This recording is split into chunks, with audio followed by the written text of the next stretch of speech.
Welcome to the MartTech Matrix, the podcast that cogently uncovers the business problems each tech company was built to solve. Today, Sean speaks with Tom Cohley, co-founder and CEO of Cohley, a digital platform that facilitates the generation of user-created marketing content. It connects companies with creators who produce engaging, authentic material including photographs, short videos, and product reviews. This content bolsters brand visibility and drives growth across online platforms. After the show, head on over to the martechmatrix.com for show notes, contact information, and details on upcoming episodes. Now, get ready to enter the Matrix. Tom, welcome into the Matrix. How are you today? Great to be in the Matrix. Yeah, doing great. Happy to be here with you. I'm personally excited to have you here because I have to admit, this is not a space that I am all that familiar with. I know a little bit, enough to ask you some questions and learn, but hopefully we can educate the audience as well on influencer marketing, UGC content, kind of the differentiation there, how they work together, and everything that goes along with it. You're the expert, so we're going to lean on you. But talk to us about Cohley first. What is it, and why does it exist? What problem did Cohley set out to solve when it was originally created? So Coley is a type of fish, just to level set. It's of course misspelled because we're a startup. Incorporated name is Goldfish Social, so we kind of float off the fish theme. Maybe a little too far, honestly. The fish tank takes a lot of work to maintain. But basically, what Cohley is a software platform that helps consumer brands generate content. And when I say content, I mean photos, videos, and product reviews. And that content has strategic application throughout the entirety of the consumer journey. So we'll work with brands on generating short form ad creative for TikTok and Meta ads, introduce their brand to the world, make a compelling argument. Hey, here's why we exist. Here's why we're awesome. And then we'll also think about content throughout the entirety of the consideration stage. What kinds of assets are we putting on site? And it's not always about what's the prettiest, what's the sexiest asset that we can possibly generate for the brand. It's really about which assets are really creating connection, fostering that togetherness that really prompts consumers to move through the funnel and ultimately make a purchase. And consumers today have a lot of options. They're discerning with their dollars, and in order to actually get that person to make that initial purchase, you better really build a ton of trust. You better win them over. You better speak to them in a one-to-one type of capacity. And then, assuming your products are great, then hopefully you have a lifetime customer, and all that work has been more than worth it. So really, content's the connection point between brands and consumers, and we make sure that it's fully optimized. Okay, so user-generated content are the people that create that content, are they previous customers of the brand, or are you helping the brand go find people to create that content for them? It's both. So most of the time, it's a brand tapping into the extended creator network on Cohley's platform. So there's over 100,000 creators. They run the gamut as far as their primary skill sets, the types of things they specialize in, and basically there's a mechanism on the platform that makes it very easy for brands to post a project. Creators that fit that niche or whoever they're looking for will see it, apply to it, and brands get to then pick their favorite creators from that process. What we can also do, to your point about existing creators, we can tap into a brand's CRM and incentivize their existing customers in a variety of different ways, discount codes, sweepstakes, etc., to leave a review, to create a short video talking about their experience purchasing the product. Those might not be your hyper produced, super slick videos that transition from one scene to the next, but again, a lot of times they'll convey trust and bring people right across the finish line. Got it. So how do you communicate authenticity if a brand comes onto the platform, they pick a creator, maybe they're not a customer, likely not a customer if they're going that route. How do you ensure authenticity from the creator? So it's one of those things that's a little bit difficult to really pin down. I think you are able to spot it pretty easily if you just look at the overall body of work from the creator. So if there are certain products, say it's a new supplement that a brand is launching, and we're able to talk to them through consultation and understand, okay, really it's going to take 3 weeks before you start to notice any sort of upside benefits from taking this vitamin. That'll be required. You got to take it for 3 weeks. We're not just hawking product and just making up lies. And to be honest, like, authenticity is the kind of thing that you can't really fake in today's day and age. There's the BS meter is just too high. In particular, when you look at like millennial and younger as demographics, they've been marketed to on every possible medium from like the day they were born. Like they can smell anything that's inauthentic. So try to find the right people who are in it for the right reasons, have a genuine interest in the space or the product that they're then taking in and helping to market, and and give them an actual chance to use the product. So just real quick on the product before I ask you questions about the space. When a brand comes to Cohley, like, or when you're speaking to a brand about your value proposition and what you bring to the conversation, you mentioned you have a network of creators that brands can tap into. And we'll come back to that in a second. But what else is it that Cohley is doing in the process to help the brand generate that content? Yeah. So whenever we're working on what we call creative brief or campaign, can use them interchangeably, we're always doing that with a specific focus on what type of content we want to generate and which channel it's going to be used on. So those could look very different if we're looking to create like a bunch of short form UGC videos for TikTok ads versus activating creators on Amazon Inspire, or we're trying to generate product reviews to support a launch on Target or Walmart. So the real answer is it just depends on the type of content that they need. And oftentimes there are multiple projects running for a brand at any given time, and we can pull from different subsets of creators who have these specialized skills and interests to ensure that the right types of talent are being brought to the right types of projects.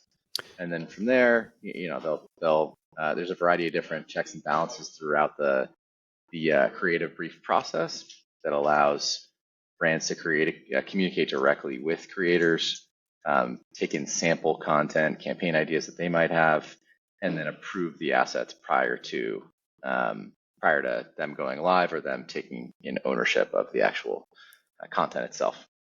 So is Cohley's role in there, is it really just to facilitate the relationship between brand and creator, or are you also involved in the sort of production of the content? We're not involved in the production of the content at all. So every creator who all have specific profiles on the Cohley platform, portfolios that they curate. So it's very dynamic and personalized in that sense. But we don't take part in any of the production itself. What we will do oftentimes is we have a variety of integrations, APIs within the platform that make it very easy to take the content generated and then push it off to TikTok Business Manager to Meta's ad platform as well, or it could just be internal sharing, Slack, Google Drive, etc. The production itself, we're helping to guide the process, but ultimately it's these third-party independent contractors who are leveraging the platform and creating what the brand ultimately needs to be successful. Okay. And from a business model perspective, I'm not asking for costs, but I'm sure it varies, but is the business model, there's a cost for the creator, you're taking a piece of that, and then a cost to using the platform? Like how should people think about, hey, I need UGC content. What does this investment look like? Yeah, base license to Cohley, incremental spend directly to the creator. We do not take a cut of that, despite a lot of private equity people over the years telling me that we should. And basically the model works. Our proxy for consumption is essentially number of creative briefs run. So oftentimes, a large CPG brand with many different teams involved might run 40 in a year. A smaller sort of up and coming D2C focused brand might just start with 4, and maybe that's enough content for them. So a lot depends on number of channels they're focused on, different cohorts of like personas that they're trying to serve, number of actual SKUs they have on the site. There's a lot of different levers that go into it. But really at the end of the day, we're trying to turn content from a real like pain in the ass for our clients, something they could never keep up with, to a real like bona fide strength. I want to poke into that a little. Yep. Yeah, I want to click into that because I'm trying to like really get at like the business, like the problem that a brand would have doing this without a Cohley sitting in the middle. In other words, I'm a brand. I've got customers. I've got happy customers. They use my product. Can't I just say, make me some videos about you using the product and tell people what you think and do it on your iPhone and send it to me? Why is that? Is that just different? Is it better? Is like, where does Cohley, like, what's the problem you solve for in that scenario? Scale and quality, quick management and the creation of assets that the brand owns in perpetuity. And I think that's probably the biggest difference there. Just to frame the problem you were asking about, problem that we really solve in the market. The CMO at General Mills told me the other day that they use more content in a single day than they did in an entire year just 15 years ago. Right, so just the volume of assets these brands need is just overwhelmingly massive and can be fairly debilitating. A lot of times what they'll do, some will turn to their customers, some will even turn to their employees. Peloton has done a very good job of that. But oftentimes, unfortunately, what they do is they'll say, okay, we have this big retainer with this big old agency, loaded costs, expensive retainers. It's safe for us to get approval to just have them do the content creation, and then they'll use a platform like Coley, or they'll just kind of fudge it themselves and include it as a big line item. So it's not that I hate agencies. That's a different conversation, Tom. They're not well suited to meet this UGC demand specifically. Yeah. Okay. It makes sense. And since you touched on ownership and sort of the legal side of things, who owns the content once it's done? Funny, every time we pitch a sort of enterprise brand doing, use that term as just meaning like 100 million plus or more in annual revenue.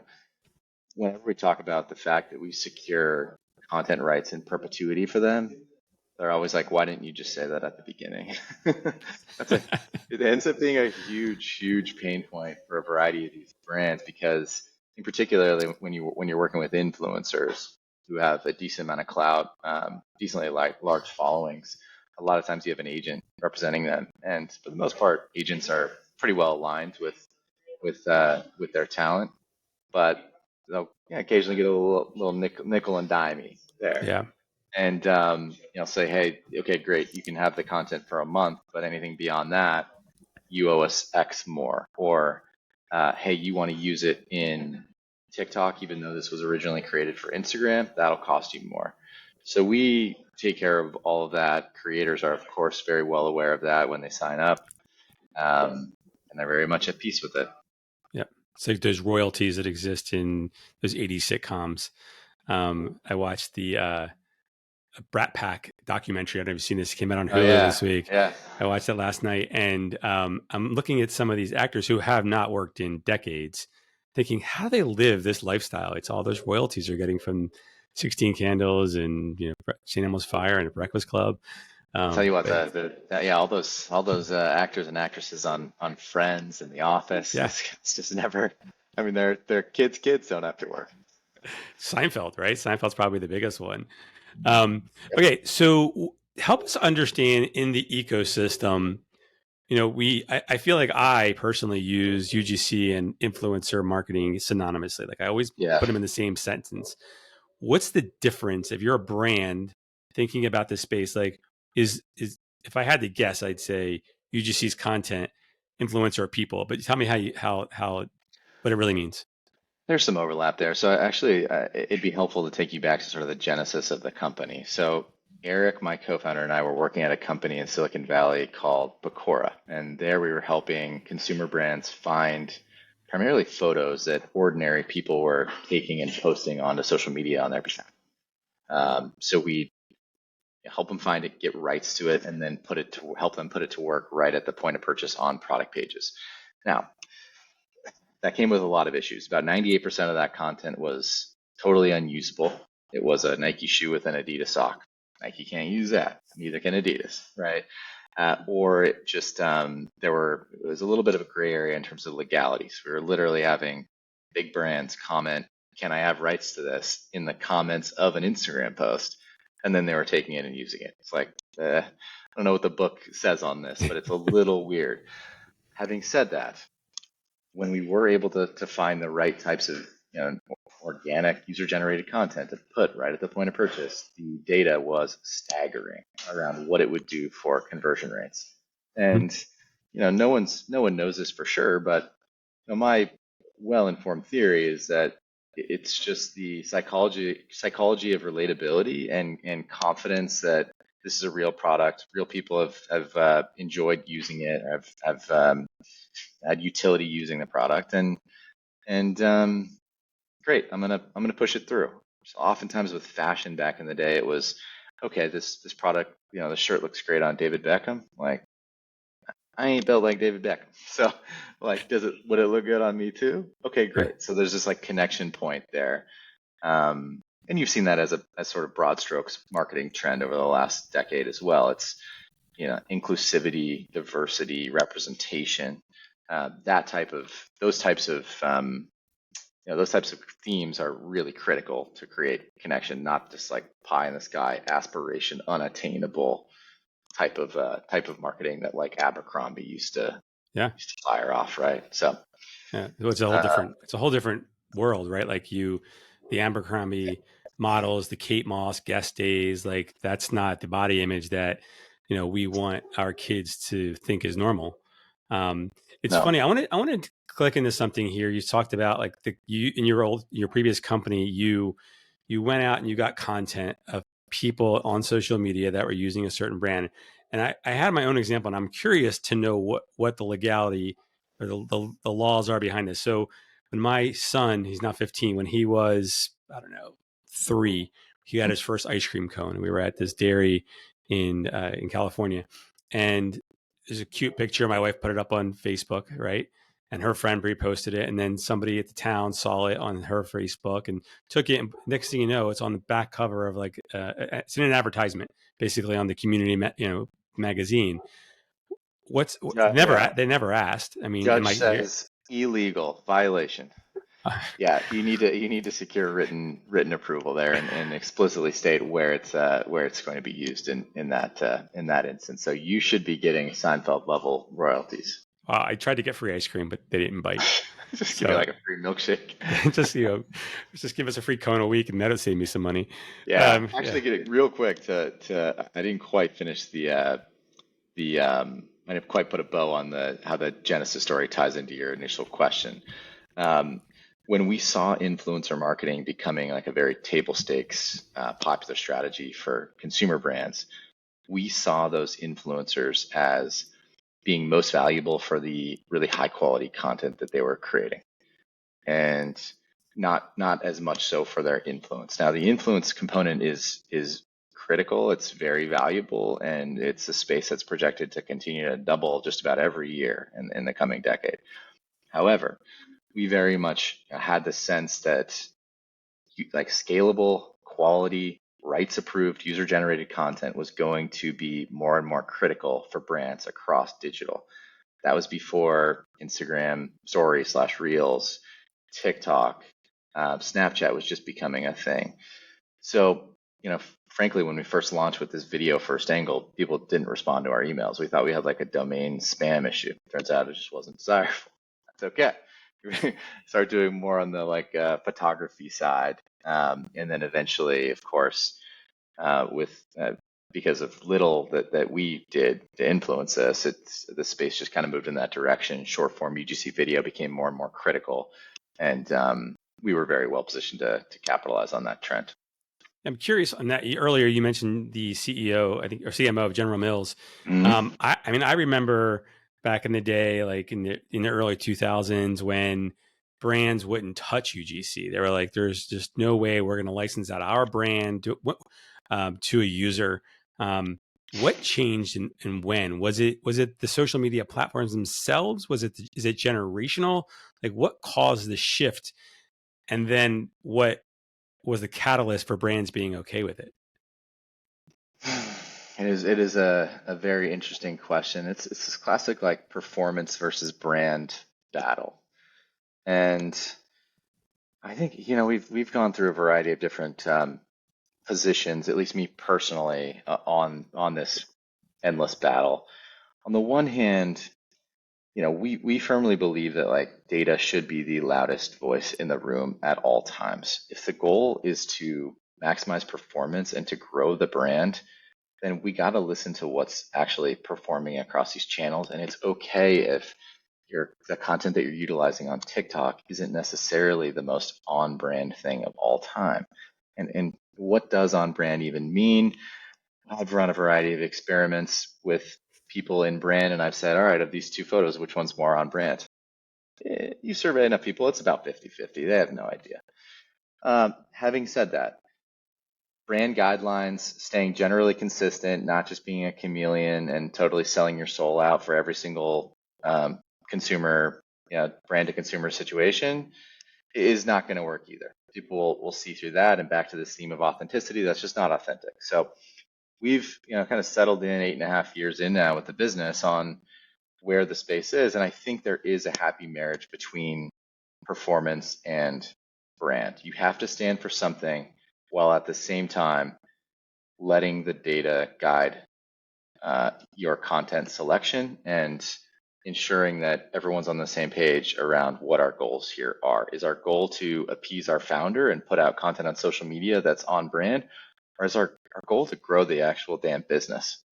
And if it's to appease the founder, great. I probably don't want to work with you. Like, it's okay. You guys go do your expensive photo shoots and whatever. We're here to help brands grow and expand and win and adapt to these like ever-changing digital landscape that is really hard to keep up with.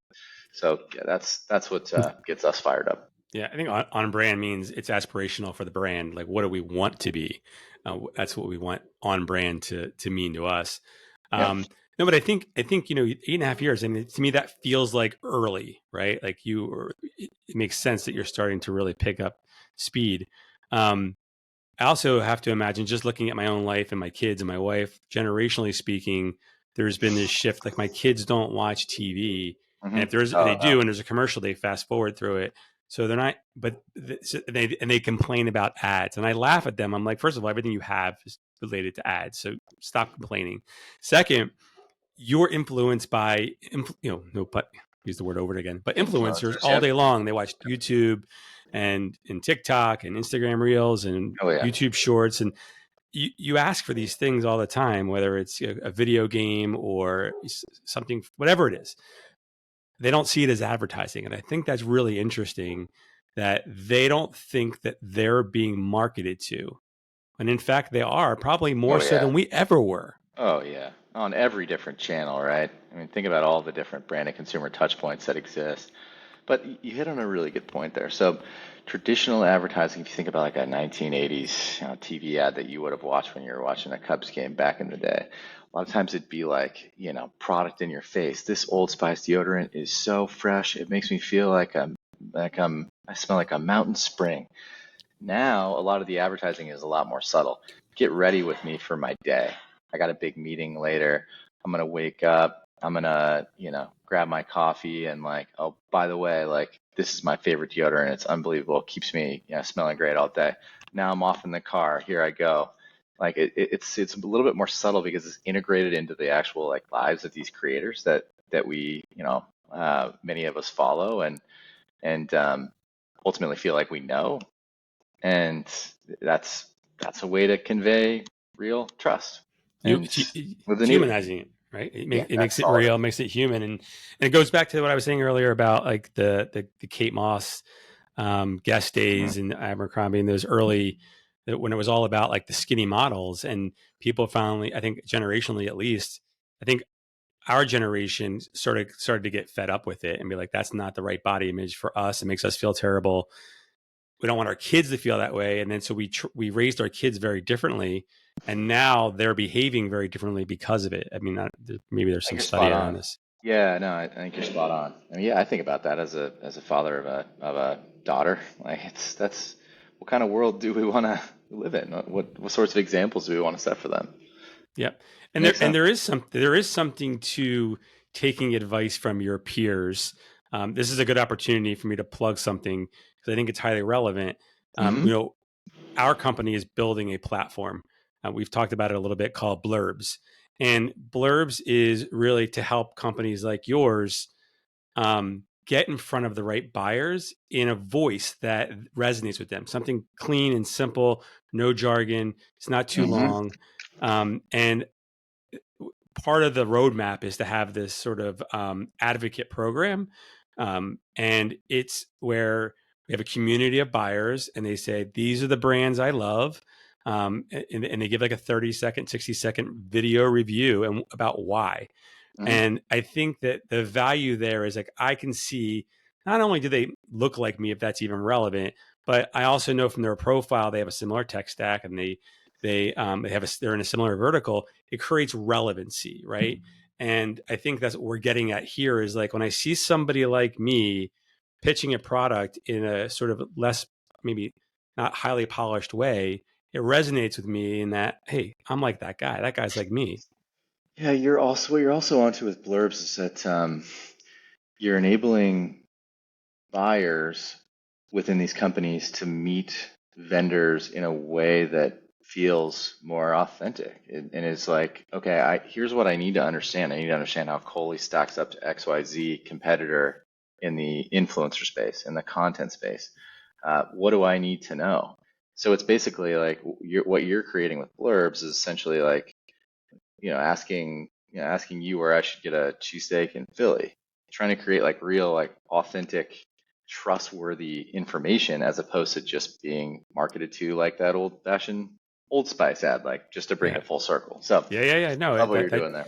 That cheesesteak episode, that's a whole episode, that question. Wow. It just I can depends. imagine. It just depends. Yeah. It depends on your mood, time of day, how much you've had to drink. Of course. So let's get back to the platform. Creators, you said you had how many? Yeah, it's well over 100,000. 100,000 creators. Did they find you? Did you find them? How does someone get on the platform? Early on, it was very chicken or the egg. We had 100 creators that we were so excited to bring onto the platform on launch day, but we had one brand that wasn't doing anything. So they were like, what? There's no one at this party. I'm going to bounce. So over time, we've just kind of built it up. And now that we have hundreds of awesome brands that endless numbers of creators want to collaborate with, want to work with, the magnetic pull there is just awesome. So there are some network effects that positively impact our business, and the expansion of the creator network and the overall talent that the network consists of has been one of the bigger upsides.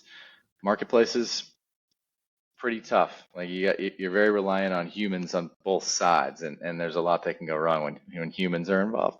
But it has been nice to be able to know confidently that we have incredible talent that can follow through and do the job for these brands. Yeah. I mean, as we've talked, I'm starting to see the real value in having someone like Cohley in between a creator and a brand. There's a lot of nuances to it, a lot of legal issues, a lot of personality issues. Like it's something you want somebody in the middle that really knows how to manage that process. You've mentioned social media a few times in terms of like where the ads run. Where else do brands use content? Because I mean, I imagine there's some social component. Obviously, that's the easy one. E-commerce. I was on a website earlier today, and there was a video on the homepage that I couldn't tell if it was an employee or if it was a customer. There's organic, and I'm also wondering, like, to get your take on: is there a future where the TV ads, the ads I see during a ball game, are going to be more UGC content rather than these Hollywood produced commercials? Oh yeah, I think you already see some ads that at least try to convey the feeling of UGC. Sometimes even they'll just have like the vertical alignment, and then the sides of the screen are just like black. And you're like, wait, what's going on here? It's enough to My just catch your iPhone. attention. Yeah, it's exactly. So yeah, I mean, I think advertising is continuing to evolve like crazy. And like you said, with in the example you gave around your son, most of the ads and brand interactions that he's encountering are not on TV. They're Right. on his phone. Yeah. Yeah. But I wouldn't be surprised if we see them more regular people showing up in my TV ads. It's just going to resonate 100%. more. Yeah, you asked about other channels that we'll focus on with clients. So social media is the one that we generally are most like known for, and people ask about, how do I get on TikTok? How do I make my meta ads perform? What we enjoy most from just like a relationship standpoint with brands now is what I've kept emphasizing, which is like thinking about the entirety of the consumer journey. So we're doing a lot of work with Amazon right now as a content partner of theirs to think about, okay, what types of video do we need for this product page in order to provide the information, social proof, and confidence for that consumer to make a purchase.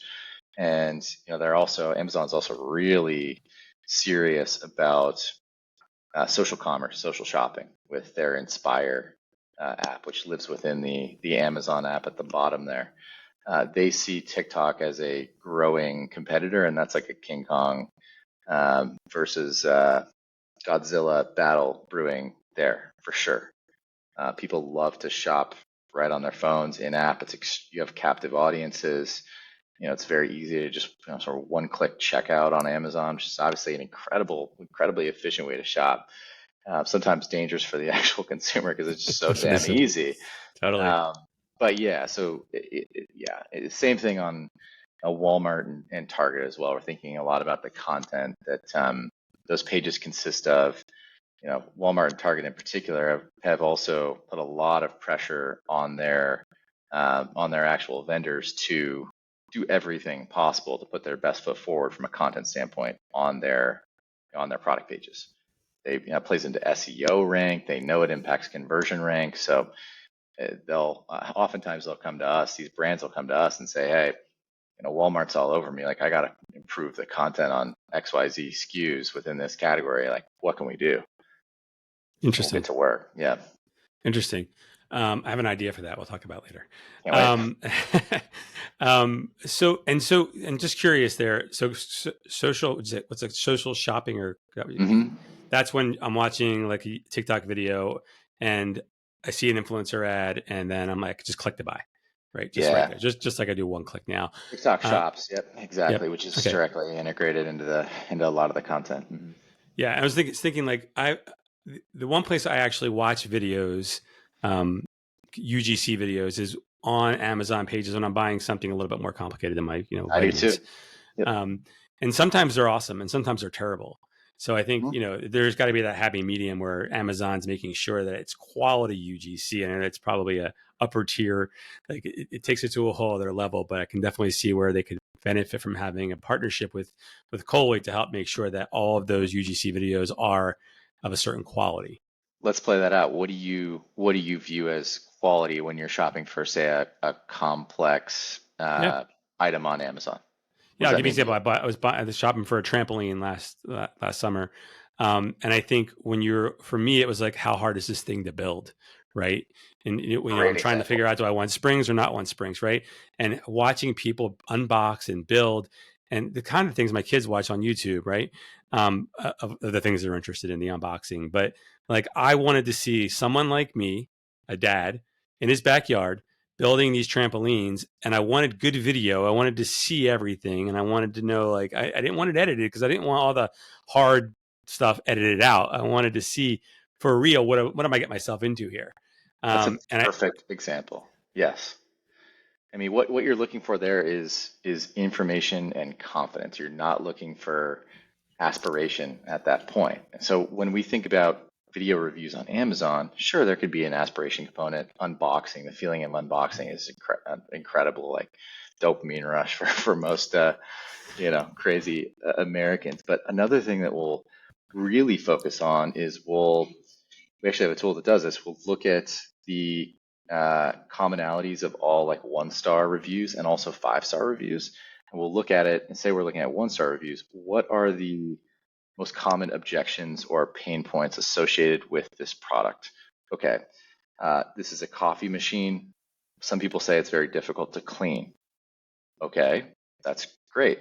We, the maker of the coffee machine, know that it's actually not hard at all. But we haven't done a good enough job of educating people on how to clean it. So let's come up with video reviews that specifically speak to cleaning the product. So if I'm going and reading 1-star reviews, as many consumers do, they want to see what those 1-star reviews are. If I can answer that objection in a video review without having them bounce off the page, what a win. I mean, and that's deservedly so. That's great lift for the brand. They deserve that. It's a perfect example too, because I often read reviews and I try to take everything with a grain of salt and be like, okay, based on the way this is written, is this person just an idiot, right? or is it really the product's issue? And the reason I brought up blurbs before was because the fact that I can see that you and you look like, look similar. In terms of like, we're both men and we're both, dad, you know what I'm saying. Handsome, right? yeah. And handsome. And I can see that you like or dislike a product, then that means more to me than if you were an 80-year-old grandmother. Right. 100%. And I think that's my biggest problem with like things like Yelp is like restaurant reviews. I use this example all the time. I don't care if it's 3.5 stars or 5 stars because I see restaurants all the time that I love that are getting crappy reviews and vice versa. Exactly. So that's why the video is so much more important. Yeah, exactly. And you also hit on an interesting point there. A lot of people on Yelp only leave a review if they hate it or they absolutely love it. And what we'll do through sampling with the folks in our network, a lot of people will say, well, is that really authentic? It's like, well, actually, you are getting a better take on the actual product because these people aren't just coming here to leave a review because they're angry. Like they've actually been, it's extremely genuine. Yeah. So, and back to the idea of connecting the video reviews on a product page with the product reviews that live there too. There's way too much of like a kind of a dissonance between the two. There's like no connectivity whatsoever. Like, why are those two not connected? The video reviews should absolutely speak to what people love about the product, things that people don't love about the product, and also one more point about the 1-star reviews. Conversion rates are higher when consumers look at 1-star reviews, which might seem like a little bit head scratching, but oftentimes it's for what you said. It's, oh, the shipping was terrible. Okay, it's a shipping issue. Oh, I have oily skin. This product made me break out. I don't have oily skin. Great. But actually, 1-star reviews can actually help conversion and add confidence. I want to know what's the worst thing people can say about this. Right. You're making the assumption that shoppers are actually going to read the reviews and not just see the stars. That's where it's harmful. It depends a lot on the product. Yeah. And the shopper. For sure. Exactly. Yeah. But like electronics, for example, beauty, for example, there is a little bit more research that goes into those products as opposed to like, I need some gum. Yeah. It's just like there's not like as much thought put into the actual process. Totally. Yeah. And look, I'm personally speaking, I'll more likely to look at reviews when it's a higher purchase, like more expensive purchase. I'm not going to look at it for, chips or cookies or gum or like toothpaste or whatever. Like, Yep. And the counter to beauty or skincare there is that like, if it's something I'm going to put on my face, like, is this not, can I just make sure it's not going to like, turn me to stone or something? Turn your face orange. Yeah. Like certain someone. Given that there's so many use cases for UGC, how do your customers measure success? Like, what is there? Because we're so accustomed to like, what's the CPA or what's the ROAS? This seems a little bit different, a lot different, actually. Yeah. So it depends on the use case. So a lot of times, if we're working with a client on like video reviews for their site or their retailer site, they have the sophistication to be able to run split tests and understand like, okay, is this providing lift? And if so, like, what are the commonalities of the videos that are most successful or driving the best performance? And okay, let's take those learnings and then incorporate them back in. So we're associated with lift there. We're also associated with success on establishing a new social channel. We don't have the content to get on TikTok. We don't even know how to what outfit to show up to this party in. We'll make sure they have the right content and can then help them get on a path to establishing a viable new acquisition channel that consumers are spending a ridiculous amount of time a day on. So, I'd say it tends to be a little bit less immediate as far as like, okay, you worked with Cohley, you spent this, you got this out of it. But it's our job to make sure that we're connecting all of the content that we help brands generate to strategic initiatives throughout the entirety of the funnel. And if the content's just like nice to have, it's just for like their social media feed, they think it's like pretty and cool, I immediately know like, okay, we're not in a good place with this customer. We're not creating the type of value that I know we need to. Yeah, I mean, they could have really low goals or easy goals, but that also can be a bad thing at the end of the day, right? Because then they're like, how do we measure success after they've done something, and then it's hard to get them to keep doing it. So I think you want to initially set out some goals, like we do in business, right? We have OKRs, like they're not number goals, but they're like, are you doing all the right things from a strategy standpoint? Yeah, and they have to be real goals. Like they really have to be tied to like C-level type objectives. So if we just fell in love with like, okay, you're coming to Coley, you want to run a bunch of influencer briefs, your goal is 3% average engagement across all of those posts. Okay, that might seem like a reasonable KPI, but like, does the CMO care about that? Is it coming up in board meetings? Probably not. Okay, yeah. So we need to have more touch points, create more value than just that. Yeah, I want to get into how somebody gets started, what that looks like, and the expectations. But before we do, I wanted to sort of just bring up what we were talking about before the show, which was influencer marketing isn't new, right? In the sense that it's more formalized for sure, but we all grew up with, your favorite athlete wearing a pair of cleats or shirt or whatever, the branding on those things. We bought things because of what famous people wore. Those are influencers, whether they're verbally saying, buy these shoes, or they're just wearing them. Like they're influencing what we want. Totally. I'm sure you have more examples than that, but yeah, well, think about it in a couple other ways. Like every time, the Princess of Wales, Kate, would wear anything during maternity, it would sell out within 2 minutes as soon as it was released as to what the brand was.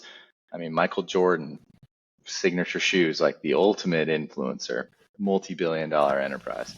And I think you could go back and there's probably kings who are influential over their respective towns and whatnot. I'm sure. But yeah, not a new concept, just more, more clearly defined, perhaps. Yeah, it's and it's not just famous people right now. It's regular people that we can identify with having influence over the decisions we make. And I think that's probably the biggest difference than, Kate Middleton being an influencer. Very much so. And I would say, back to the example of like, hey, you grew up outside Philly, I'm in Philly, can I get a recommendation? Like that is, micro influence type of scenario there. I'm looking for peer recommendation, trusted advice. Mm-hmm. And that's a big reason why like mom bloggers are so big. First time moms, they have no idea what they're doing. There's so many different things to manage. I remember when my wife was going through that for the first time. They're looking for support from friends, from creators on YouTube, from anywhere they can get help with making this a little bit more manageable, this circus. So, it's not surprising that mom bloggers are as popular as they are. People might make fun of them. They have a ton of value for women at a major inflection point, critical point of their lives. They're supporting them. That's what they're doing. My wife used to be a mom blogger. She's a more, I don't want to say a serious writer because that's demeaning to mom bloggers, but she's writing more serious stuff these days. Sure, yeah. But she wrote a piece several years ago. So my son's 15 now. So when he went into kindergarten, and every August, September, that piece resurfaces. She starts getting messages, and it goes viral like every year because it was such an amazing piece about sending your kid off to school for the first time as a mom. Wow. All these first-time moms are picking it up for the first time, and that's special. It's special, yeah. Okay, I know. We want to get through some stuff here. What is getting started in a program like this? If a brand is new to UGC, they call up Cohley, they say, I want to engage, I want to get some content. How do people usually start that process? Yeah, so we'll have a conversation with them about what their key initiatives are, what they're potentially struggling with, and again, this is not through the lens of just content. I don't like the content I have right now. My Amazon pages are not converting the way that they need to be. My ads on TikTok are fatiguing, and I cannot create sustained acquisition at acquisition costs that are acceptable to our business. Those are the kinds of conversations that we'll have, and then we'll find ways to ensure that the content is really solving and improving those key initiatives, those key metrics. So we're kind of backing into it from there. We'll start high and then start talking about the types of assets that are going to really create major impact in those key moments. So Okay. we'll do a very thorough onboarding. Our customer success team is our best team. I tell them that all the time. I'm not shy about it. They're just the backbone of the organization. They hold everything together. They always ensure are. that. Yeah. Yeah. I mean, They have to be.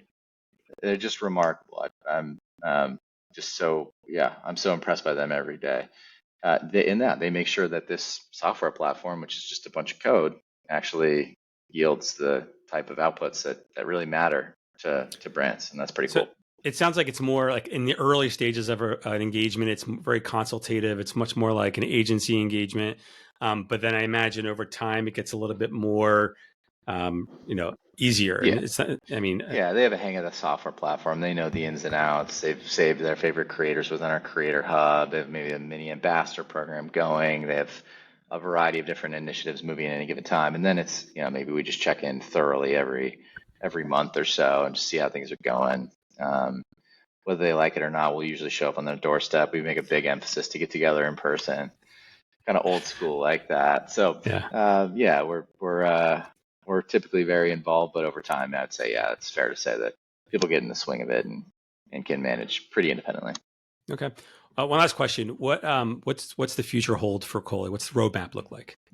I think the roadmap really centers around continuing to attach content to areas that move the needle. So like the Amazon partnership, fairly new for us. The video reviews on site, all has happened within the last year. So anything that kind of falls into that camp of being able to positively impact key moments, key exchanges between brands and consumers, that's interesting to us. I think what's next, we started doing consumer insights. We brought on this industry guru, who's incredible. We're trying to do more insights that help brands understand where their place in the market is, what type of messaging might resonate best with what market, on what channel, how do they stack up to their direct competitors, and how can we use language in the content to help them win. And then, of course, I'd be remiss if I didn't mention AI. There's so much that we can do from an AI standpoint in terms of distilling massive amounts of information into clear guidance for the actual brand. We can marry their brand presence with consumer insights, with performance of assets and ads, and start to come up with ideas proactively for them. And ideally, through that machine learning, that AI, we can help take more and more of the guesswork and gut feel out of the content process, out of the decision of which assets to use where. It's very overwhelming. It's still a ton of gut feel, personal opinion baked into that. We want this to function like a quant hedge fund. We want it to be able to say, sure, here are directional guidelines, but let this thing spin and let it iterate and let it win. Yeah. Well, let's wrap it there. That's a great way to end it. Thank you, Tom, for being in the Matrix, and anyone listening that's interested in learning more, we'll have information in the show notes. Take care. It's good to have you. Thanks, Sean. It's fun to be in the Matrix with you. All right, man. Ciao. This episode of the MartTech Matrix was brought to you by the Cogent Collective, a community of marketing and e-commerce leaders. Learn more at cogentcollective.com. For show notes and information on upcoming episodes, head on over to the martechmatrix.com. If you would like to learn more about the companies appearing on this podcast and see if they're a good fit for your company, send Sean a note at sean@cogentcollective.com. New episodes of the MartTech Matrix podcast will drop every Monday, so be sure to subscribe with your favorite podcast network so you can stay on top of what's happening in the Matrix.